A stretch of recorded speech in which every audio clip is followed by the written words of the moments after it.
ये बताया गया है कि गृहस्थाश्रम में रहो और आपको सच्चा सत्संग सच्चे महात्मा का मिलना चाहिए, जिससे सत्संग और उसके वायुमंडल में अगर यदि शरीर शांत होता है तो अपने को वो परम सौभाग्यशाली ये समझे कि मेरी आत्मा का हो गया कल्याण। मैं जो कह रहा था कि अगले साल इसमें से कितने लोग यहाँ पर जो बैठ करके सुन रहे हैं वो अगले साल यहाँ नहीं आ सकेंगे, उनका समय पूरा हो जाएगा। इससे ये मालूम होता है कि आपका समय साल से कम रह गया, इसलिए दोबारा फिर ये आपको अवसर नहीं मिलेगा।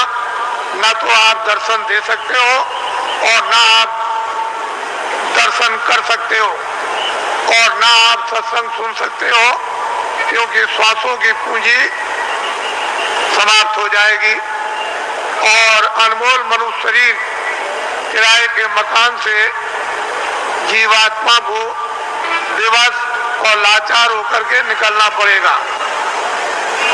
तो आपने देखा होगा, आज सुबह लाइन में खड़े हुए पूजा के लिए, न कोई बीमार है, आराम से खड़े हैं और पूजा की प्रतीक्षा में है कि हम वहां तक पहुंच जाएं और प्रसाद ले लें, और बस उतने ही में जमीन पर बैठे और शरीर छूट गया, यानी जीवात्मा शरीर से निकाल दी गई। ये जीव का बहुत ही अहोभाग्य, ऐसा अवसर जीवों को मिलता नहीं है। ऐसे वायुमंडल में, ऐसी देखरेख में, ऐसे संकल्प में, ऐसे संदेश में, मालिक की याद में, उसकी पूजा में अगर श्वासों की पूंजी समाप्त हो जाती है और शरीर से जाना पड़े तो उसकी संभाल हो जाती है, वो जीव इधर उधर नहीं जा सकता। महात्माओं को मालूम है ये जीव कहाँ जाएगा और इसका हिसाब किताब कहाँ पर होगा, वो पूरा उनको मालूम है। जिस तरह से खुली आंखों से आप हमको देखते हो बाहर की शरीर की आंखों से और मैं आपको देखता हूँ, इसी तरह से अंतर ज्ञान दृष्टि के द्वारा वो सब कुछ दिखाई देता है कि जीव इधर से जैसे ले जाए जाते हैं वो कैसे जा रहे और कहाँ इनका हिसाब होता है, ये महात्माओं को सब मालूम। पिछली किताबों में महात्माओं ने बहुत कुछ आपके लिए निराकरण कर दिया है और उन्होंने आपको बहुत विश्वास दिला दिया, उसके कहने की जरूरत नहीं है। तो दो आदमियों का यहाँ पर शरीर छूट गया और कल दोनों के दोनों ही गए। इससे ये मालूम हुआ वो बड़े बेचारे प्रेमी थे, बड़े भक्त थे और बराबर सत्संग में जगह जगह सम्मिलित होते रहते थे, सत्संग सुनते थे और दर्शन देते और दर्शन करते थे। ऐसी उनकी बड़ी तीव्र लालसा रहती थी। तो ऐसे लोगों का तो वैसे भी काम हो जाता है। जो नामदानी जंगल में रहते हैं, जो यहाँ सत्संग में नहीं आए, अगर उनका भी शरीर छूटता है तो उनके लिए भी इंतजाम बंदोबस्त करके रखा है कि उनकी भी जीवात्मा गड्ढे में नहीं जा सकती। उनको मालूम है कि कहाँ किस समय पर, इसके माने ये नहीं है कि आप सत्संग में बैठे हैं और आपका दर्शन कर रहे और दर्शन दे रहे और वो जंगल में जीव जो है वहां से चला गया, ऐसा नहीं। उन्होंने पहले ही से इंतजाम करके पूरा रखा है और उनको मालूम रहता है कि जीव यहाँ से नामदानी जा रहा, उसका इंतजाम कर दिया, उसके कर्मानुसार, उसकी साधना अनुसार, फिर तुरंत शीघ्र देर कुछ नहीं लगती, मिनटों का भी काम नहीं, और उसको ये फिर मनुष्य जन्म दिलवा दिया जाता और ऐसे वायुमंडल में जन्म मिलता है जहाँ आसपास में सत्संगी यानी प्रेमी सत्संग ने स्त्री और पुरुष रहे, और जैसे ही वो बच्चा बड़ा होता है फिर नामदान प्राप्त कर लेता है और वहां से साधना फिर शुरू कर देता है।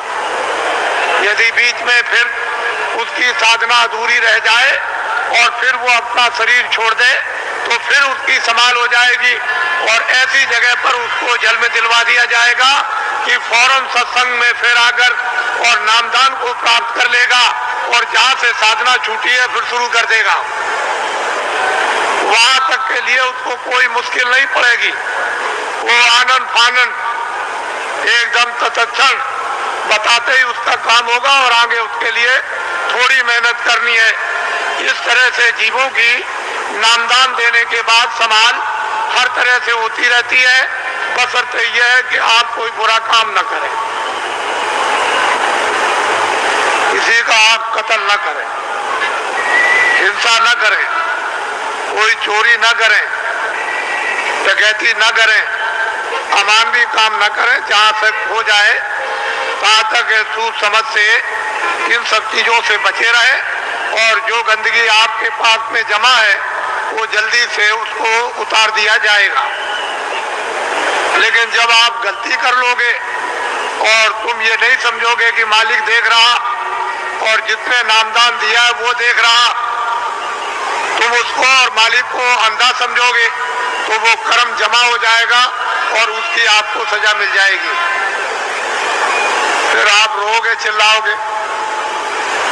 हर तरह से यानी जीवों की संभाल होती है। ये बहुत ऊंचा संदेश और ऊंचा विज्ञान है। ये छोटी मोटी चीज नहीं है।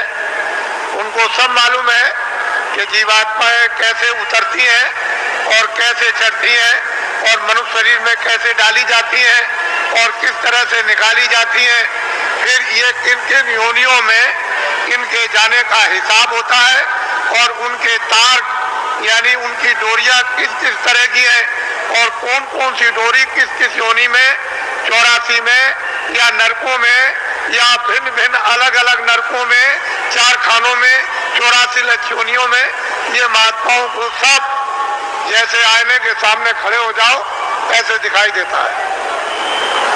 लेकिन अब ये जरूर है कि जब तुम्हारी आंख खराब हो गई तो आप ऐसा समझते हो कि सब अंधे हैं, किसी के आंख होगी ही नहीं, कोई दुनिया को देखता ही नहीं होगा। लेकिन जिसके आंख है वो तो कहता है सूरज है, चंद्रमा है, ये मकान दिखाई देता है, ये जमीन दिखाई देती है। पर सूर आदमी को क्या होगा, उसको क्या दिखाई देगा। इसलिए जगत अंधा हो गया है और बहरा हो गया। वो महात्माओं को पहचान नहीं पाता, समझ नहीं पाता, उसके पास समझने की बुद्धि नहीं और आंख अंधी हो गई तो कैसे पहचाने। कहीं अगर उसको हाथ में आंख हो गई होती, वो दिव्य नेत्र ज्ञान चक्षु खुल गया होता, तब तो उस नूर में, उस प्रकाश में पहचान लेता।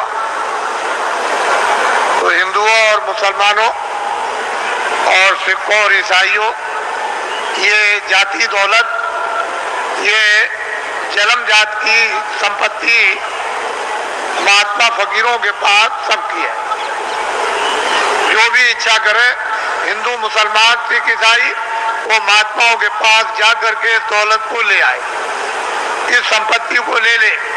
ये सबकी है, किसी एक की नहीं है। और जो इसमें भाव भक्ति करेगा उसको ये दौलत मिल जाएगी। भक्ति नाम किसका है? आज्ञा का पालन, और कोई भक्ति नहीं। भक्ति नाम कोई तस्वीर देखने का नहीं। तुमने मंदिर में मूर्त देख ली तो इसका नाम भक्ति नहीं, या तुमने गाना गा लिया, कोई प्रार्थना कर ली, इसका नाम भक्ति नहीं। जो महापुरुष आदेश दे उसका तुम पालन प्यार से करो, इसको कहते हैं भक्ति। ये है भक्ति। हमने राम को नहीं देखा, हमने कृष्ण को नहीं देखा, हमने तुलसीदास को नहीं देखा, हमने मोहम्मद साहब को नहीं देखा, हमने ईसा मसीह को नहीं देखा, हमने पैगंबरों को नहीं देखा, हमने योगियों को नहीं देखा, ऋषि मुनियों को नहीं देखा, तो आप किसका पालन करोगे? रामायण समझ में आती नहीं, गीता समझ में आती नहीं, कुरान समझ में आती नहीं। अगर समझ गए होते तो रहम ना आ जाता। फिर जालिम तो नहीं रहते, हृदय में दया नहीं आ जाती, निर्दयी तो नहीं रहते, लेकिन वो तो तुम्हारी समझ में आता नहीं। तो भक्ति नाम है आदेश का पालन। जो आदेश का पालन कर लेगा वो तो महात्मा बड़े दूर के देखने वाले होते हैं। वो धीरे धीरे धीरे धीरे धीरे धीरे चारों तरफ से जाल डालकर और ऐसा तुमको फंसा लेंगे, पहले कुछ नहीं बोलेंगे, धीरे से फिर फंसा लेंगे, और जब शिकंजे में आ गए तब फिर ठीक करेंगे। वो बड़े होशियार होते हैं, वो इस तरह से ठीक करते हैं जैसे एक भृंगी एक झींगुर को पकड़ते ही फौरन उसने मूंछ काट डाली बिल्कुल, और टांग काट दी, उसके पर को काट दिया और बिल्कुल उसको संपुट कर दिया कि अब न उड़ सकता है न चल सकता, बिल्कुल करके बराबर कर दिया उसको एकदम, और उसको पकड़ लिया और ले गया और छेद पर अंदर की तरफ सुराग में बैठा दिया, और दरवाजे पर बैठ करके भृंगी बस फिर आवाज देता है 24 घंटे। जब उसने भृंगी ने आवाज दिया 24 घंटे के अंदर, तो उसने अपनी सारी शक्ति को झींगुर में भर दिया, तो पर भी जमे आए, उसके पैर भी जमे आए, उसकी मूछें भी जमे आई, और बस 24 घंटे के बाद जो निकला तो फौरन उसने दूसरे को पकड़ा और उसको संपुट कर दिया। तो महात्मा बड़े होशियार